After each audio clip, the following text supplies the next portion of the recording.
بیاں ہے نہ طرز تکلم، نہ طرز بیاں ہے نہ طرز تکلم. میرے سننے والوں السلام علیکم. الحمدللہ نحمده ونستعينه ونستغفره ونؤمن به ونتوكل عليه ونعوذ بالله من شرور انفسنا ومن سيئات اعمالنا. من يهده الله فلا مضل له ومن يضلله فلا هادي له. واشهد ان لا اله الا الله وحده لا شريك له واشهد ان محمدا عبده ورسوله. اما بعد فان خير الحديث كتاب الله وخير الهدي هدي محمد صلى الله عليه وسلم وشر الامور محدثاتها وكل محدثة بدعة وكل بدعة ضلالة وكل ضلالة في النار. أعوذ بالله من الشيطان الرجيم. بسم الله الرحمن الرحيم. اتل ما أوحي إليك من الكتاب وأقم الصلاة إن الصلاة تنهى عن الفحشاء والمنكر ولذكر الله أكبر والله يعلم ما تصنعون. قال النبي صلى الله عليه وسلم خيركم من تعلم القرآن وعلمه. رواه مسلم. رب اشرح لي صدري ويسر لي أمري واحلل عقدة من لساني يفقهوا قولي رب زدني علما. محترم سامعین کرام، یہ اچانک جو پروگرام وقتی طور سے یہاں رکھ لیا گیا، جس کی کوئی تاریخ فکس نہیں تھی، بلکہ آپ کا جو اصل پروگرام ہے وہ 16 اکتوبر کا، وہ ہماری ڈائری پہ نوٹ ہے. وقتی طور سے پروگرام جو رچایا گیا اور بجلی کی کرنٹ کی طرح ایک دم اس کی خبر اور وہ جواب میں پہنچی، حالانکہ کوئی اسے ہنگامہ نہیں کرنا چاہتا تھا، لیکن پتہ نہیں یہاں کے لوگوں کا کنیکشن اتنا زبردست ہے کہ اگر ایک شخص سے کہہ دیا جائے تو پورے علاقے میں یہ خبر بہت جلدی پہنچ جاتی ہے. اس لیے چند بنیادی باتیں آپ کے سامنے رکھ دوں. کوئی بہت لمبا خطاب نہیں کرنا ہے. آپ یہ دیکھ رہے ہیں کہ نوجوانوں کے اندر جو جوش اور بلبلہ اس وقت ہے وہ واقعی قابل تعریف، لیکن اس کے ساتھ ایک شرط ہے کہ وہ جوش اور بلبلہ عملی میدان میں آئے. ایسا نہ ہو کہ ہم ایک دوسرے پر چھینٹے کریں، طنز کریں یا کسی کو برا بھلا کہیں. یہ میں سے بتا دیتا ہوں کہ ہمارا مسلک، ہمارا منہج، ہمارا طریقہ یہ تعلیم قطعی ہے. ہم تو یہ چاہتے ہیں کہ ہمارا اخلاق اتنا بلند ہو کہ مناظر اسلام جب مولانا ثناء اللہ مستری رحمۃ اللہ علیہ پر کسی بدعتی نے قاتلانہ حملہ کیا اور اس جرم میں جب اس بدعتی کو گرفتار کیا گیا تو مولانا ثناء اللہ مستری رحمۃ اللہ علیہ اس کے گھر جاتے اس کی بیوی کو خرچہ اور پانی دے کر آیا. ایک دن جب وہ جیل سے آزاد ہو کر آیا تو کہا کہ تمہارا خرچہ اور پانی ابھی تک کون چلاتا رہا؟ تو کہا کہ کوئی بزرگ آتے ہیں اور وہ ماہواری کچھ روپئے دے کے چلے جاتے ہیں. بزرگ کا نام سنا تو وہ چارپائی کے نیچے چھپ گیا کہ دیکھتا ہوں کہ آج کون شخص آتا ہے اور کون میری بیوی کو خرچہ پانی دے کے چلا جاتا ہے. یہ بیچارے ثناء اللہ مستری رحمۃ اللہ علیہ آئے اور جیسے ہی خرچہ ان کی بیوی کے حوالے کر کے لوٹنا چاہا تو ویسے ہی چارپائی کے نیچے سے نکلا اور ہاتھ پکڑ کے کہنے لگا کہ ذرا اپنی شکل کو دکھلاؤ. اور جب شکل دیکھی تو مولانا ثناء اللہ مستری رحمۃ اللہ علیہ سے یہ آدمی جب ثناء اللہ صاحب کی شکل کو دیکھتا ہے تو تعجب کرتا ہے کہ میں نے جس پر قاتلانہ حملہ کیا تھا اس کے اخلاق کا یہ حال ہے کہ وہ ہمارے گھر کی دیکھ ریکھ کر رہا ہے اور اسی وقت وہ مسلک اہل حدیث کے دائرے میں داخل ہو جاتا ہے. ہم چاہتے ہیں کہ اخلاقی تعلیم جو نبی اکرم جناب محمد رسول اللہ صلی اللہ علیہ وسلم لا کر گئے ہمارے احباب کے اندر وہی ہونا چاہیے اور اسی نقش قدم پر ہمیں اور آپ کو چلنا چاہیے.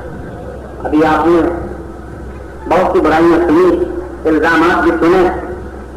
وہ جس کا منہج ہو, جس کا طریقہ ہو, وہ جائے. چھوڑ دو اللہ کے بھروسے پر, اور حق کیا ہے وہ سب عوام کے سامنے آ جاتا ہے. اب دیکھو کچھ دنوں سے میرے خلاف ترقی آپ نے دیکھے ہوں گے بہت زیادہ بڑھ رہی ہیں. ان کو خطرہ اس بات کا نہیں, خطرہ صرف اس بات کا ہے کہ یہ 21 سال کا لونڈا یہاں کہاں سے چلا ہے. بس اب یہ موٹر سائیکل سے آ رہے ہیں. ابھی کی بات بتا رہا ہوں, تو جمال پوری کے راستے سے ہوتے ہوئے آیا, میں نے سلام کیا اس جگہ, تو وہیں سے دبا گئی ایک جگہ پر جسوا جا رہا. یعنی اب کیا کروں اور کس چیز کی زبان کرو گے؟ محلہ ہنسی میں سے آئی.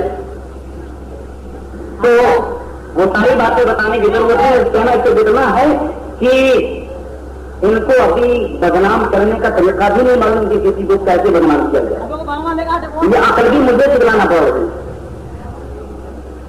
یعنی میرے ہی مدرسے کے ناظرین میرے خلاف لکھیں اور میں انہی کے مدرسے میں زیر تعلیم رہوں, پڑھوں, اور ابھی تک اس مدرسے میں رہ کر تعلیم حاصل کروں. اور غور کیجیے کہ یہ اسی مدرسے کا پرچہ اگر بانٹتے ہیں کہ دنیا کیا چاہیے. یہ وہ بھی ہے نہیں. یہ تو ہماری ترقی کی دعائیں کر اللہ کرے کہ ان کے ذریعے ہماری اور ترقی ہو. تو ان کو بھی دیکھوں کہ کسی کو پاگل بنانے کا یا کسی کو بدنام کرنے کا بھی طریقہ نہیں معلوم. یہ بھی ہمیں ہی سکھلانا پڑے گا کہ کیسے کسی کو بدنام کرو. بہرحال اللہ جو کرتا ہے وہ اچھا کرتا ہے. اللہ کرے کہ یہ جو کچھ بھی کریں اس میں بھلائی ہو. ہم ایک مثال آپ کے سامنے رکھ دیں, اس کے بعد میں ہم اپنے اصل موضوع کو چھیڑیں. ایک بادشاہ تھا, اس کا ایک وزیر تھا. پبلک بہت زیادہ تھی وزیر, لیکن وزیر سے بہت گہری دوستی تھی. تو ایک مرتبہ بادشاہ نے کوئی پھل وغیرہ منگوائے, اور منگانے کے بعد چاقو اٹھایا اور پھل کو کاٹنے لگا بادشاہ. تو پھل کو کاٹتے کاٹتے اچانک وہ چھری اس کی انگلی کے اندر چلی گئی اور اس کی انگلی کٹ گئی. تو وہ نکلنے لگا. بادشاہ چلایا, یہ کیا؟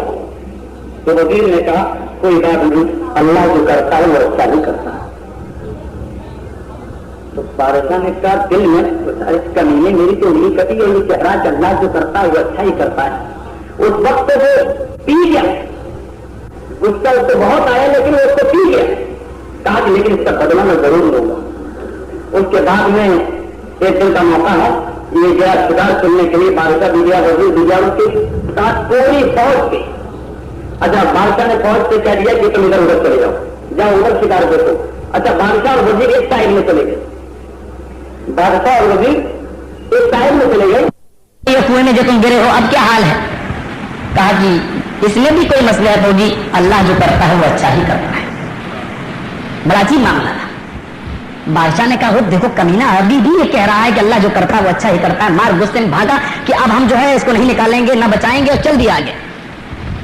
بادشاہ نے سوچا اور چھوڑ کے چلا گیا.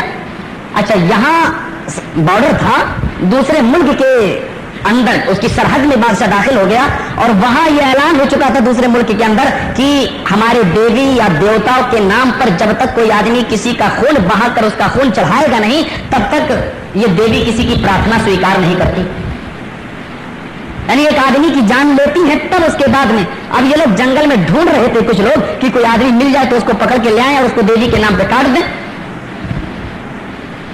لہذا اس کو راستہ نہیں معلوم کہ اب ہم کہاں جائیں بادشاہ کو, اور ادھر 8-10 آدمی تلاش کر رہے ہیں. جب دور سے اس بادشاہ کو دیکھتے ہیں تو کہتے ہیں ارے وہ آدمی تو مل گیا مجھے, چلو اسی کو پکڑنا ہے. اور یہ بادشاہ نے جب دیکھا تو سوچا وہ آدمی تو مل گئے مجھے, چلو ان سے راستہ معلوم کر لوں گا اپنے دیش کا. یہ پہنچا, کہا بھائی فلاں فلاں جگہ کا راستہ کہاں ہے؟ کہا راستہ بعد میں, چلو پہلے ہمارے راستے پہ چلو. یہاں پکڑ کے لے گئے.